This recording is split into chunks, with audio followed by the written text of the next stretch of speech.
Welcome to my home. Ignore the dirty dishes. I'm a little bit busy. Today I'm going to show you how to use a food scale in case you're not familiar with how to use one. So every food scale is going to look a little bit different. Mine is maybe 7 years old or something, maybe a little bit older.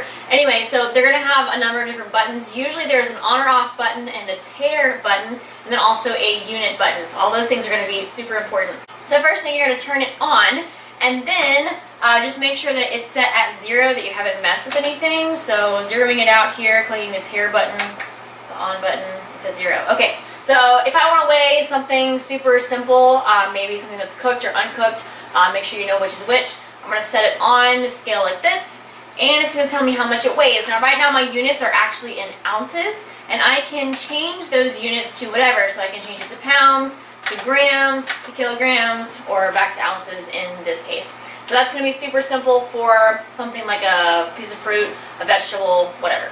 The next thing I'm going to weigh is uncooked rice. Now anytime you are cooking or you are weighing a piece of food that is cooked or uncooked, or needs to be cooked, make sure that you know when you're logging whether you're measuring uncooked rice in this example or cooked rice, or which entry you're supposed to be using, because it is going to be different depending on when it's cooked. Obviously rice expands, so yeah. Alright, so I'm going to set my measuring bowl on top of the scale, and I'm going to click the tare button again. So that's actually going to take it back down to 0. And then I can open up my rice and pour the rice into the bowl.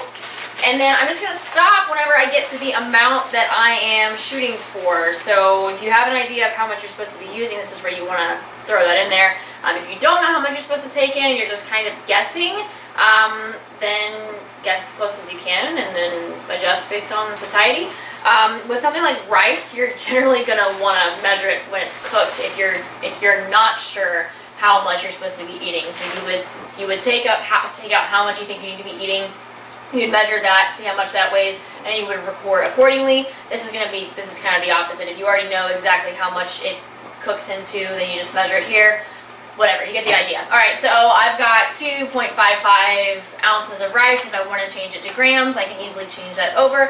I can record how much that is, and then I would take this and cook it. So that's how you use the tare button.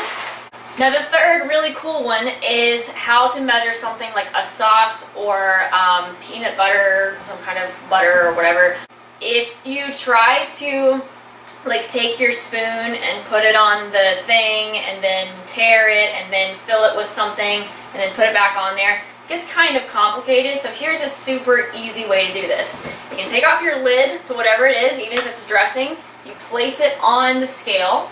You'll click the, peanut butter. You'll click the tare button, so it's going to go back to 0, and then you can take your spoon or your measure and you can scoop out, ta-da, and it's going to actually go in reverse. So I'm at negative 13 grams, which means that there has to be 13 grams of peanut butter on this spoon right now. You can do the same thing with a dressing. If you put the dressing on the scale and then pour the dressing into your salad and then put it back on the scale, you'll know exactly how much it was. So it's hard to do if you're not used to doing it, because then you might overdo it on the dressing, because then it's on your salad and then that's it. You could always put it off to the side. But that's a super simple way to measure your food. And that's it.